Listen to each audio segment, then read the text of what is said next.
Hey everyone, I'm John Negroni, film editor for theyoungfolks.com. I'm also the host of the Cinemaholics podcast. Now, I was originally going to be doing a review of Belfast today, but I changed my plans after I recently saw Finch, and I realized that if I want to talk about Finch, I better do that today, because otherwise I won't. So today's my best chance to talk about this one, so here we are. I will be talking about Belfast later this week for sure, along with a bunch of other things I've been catching, but for now, let's get into this movie.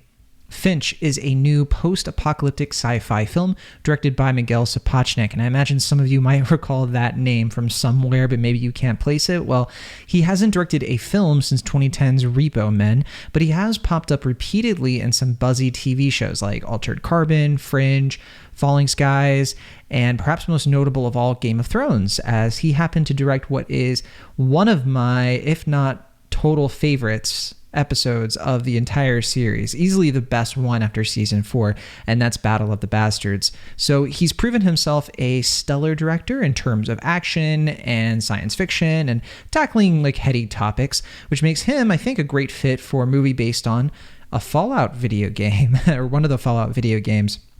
Only Finch technically has nothing to do with Fallout whatsoever, besides being eerily reminiscent of the tone and the structure of a wanderer in the post-apocalypse drenched in dangerous radiation with a trusty dog, an eccentric companion or two scrounging for supplies. You get it.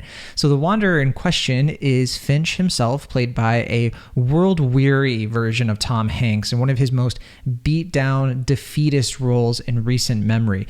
Though he kind of rounds out the character pretty nicely with these sparks of just live a little moments where he overcomes his very depressed, matter-of-fact sort of life. He's been surviving the end of the world for quite a while. So once in a while, he lets loose and he's America's dad again, complete with the schmaltzy jokes and all of that.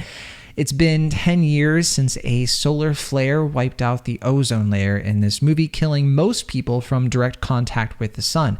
So not just the intense heat from the sun just coming right through our atmosphere, but also the radiation.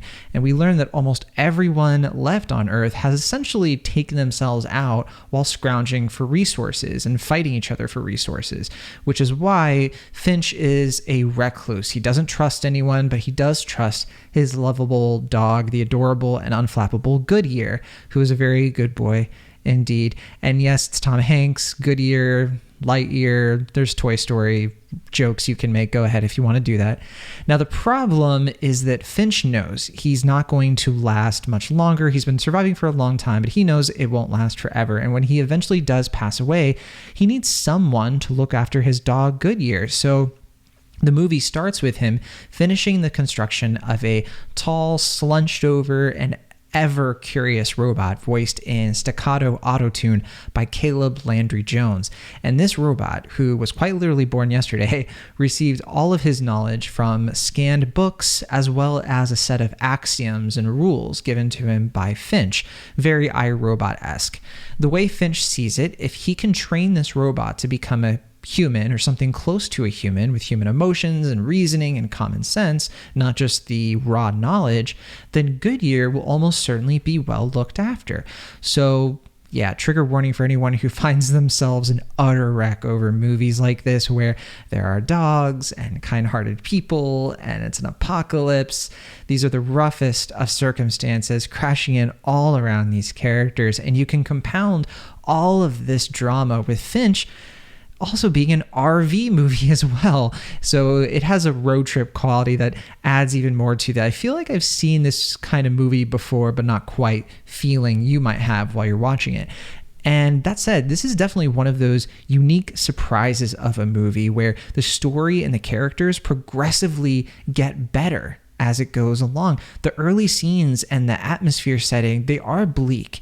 And because there are so many familiar tropes at play, they're well-worn moviegoers might want to check out early in this movie because they know which emotional beats are going to come and why, and they know the film is aiming to hit them hard and maybe they just want to bow out. But if you stick with it, you might find yourself a bit more endeared with Finch, specifically more endeared with the robot than you ever thought possible, which is quite fascinating because, well, that's the whole point of the movie. It makes me wonder actually how a film like Chappie got it so wrong until you remember that making movies like this should look easy.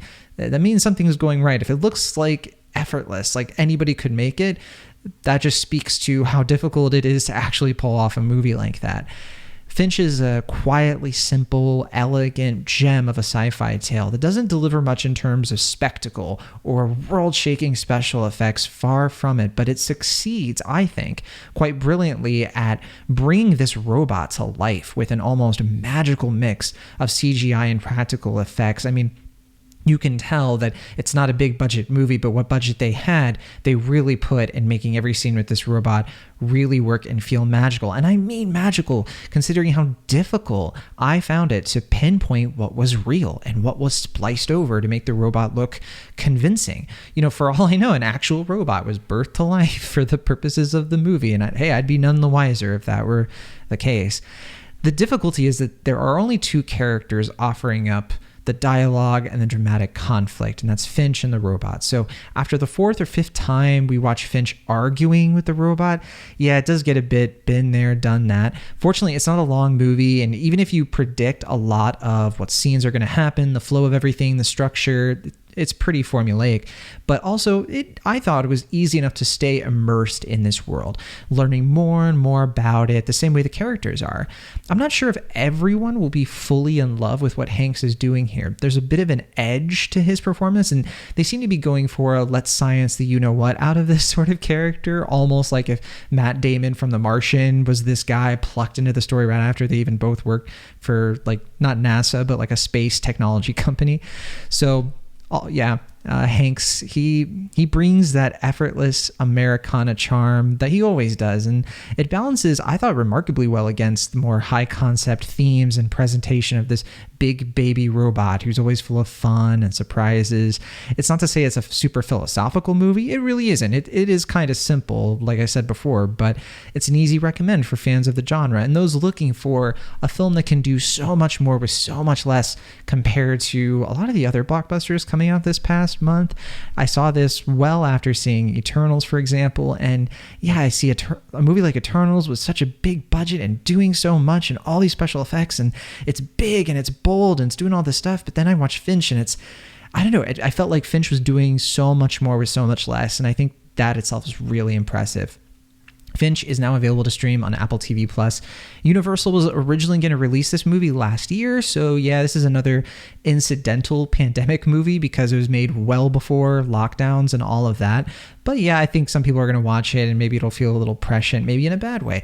But I do think it's one of those movies that maybe not everyone's going to see right away, but I hope it sneaks up on people because, yeah, it's yet another surprisingly good and technically proficient small stakes movie on Apple TV+ starring Tom Hanks. And the last one I think we got for that was Greyhound from last year, which was another very good movie, I thought. So yeah, check out Finch if you want to. Let me know what you thought of Finch, and I'll see you all for the next one. And I think that's going to be Belfast. I can't wait to talk about that movie and also King Richard. So yeah, keep your eyes here. Until next time.